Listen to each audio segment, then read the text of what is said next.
Hello everyone, and welcome back to our new video. So Google News feeds are great for tracking topics across the web. But what if you want to track keywords specifically within the sources you already follow?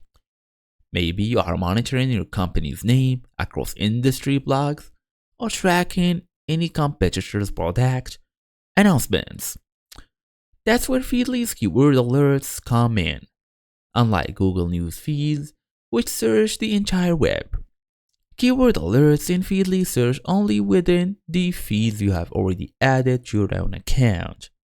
They are more focused, more relevant, and less noisy.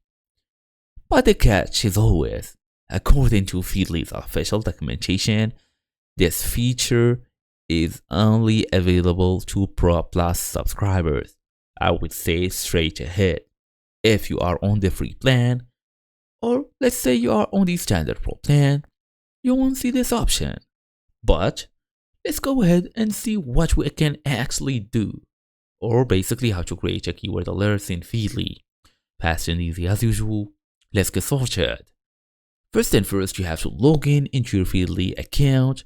In the left navigation, or the right depending on the version, go and look for Feedly AI or alerts depending on the version you are using.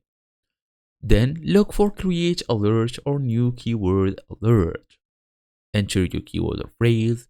Select which sources to search. Are we talking about food, tech, or all feeds, individual sources? It depends on you. Choose your notification preferences, then save the alert. And that's the whole idea. Thank you all for watching. I'll see you all in the next video.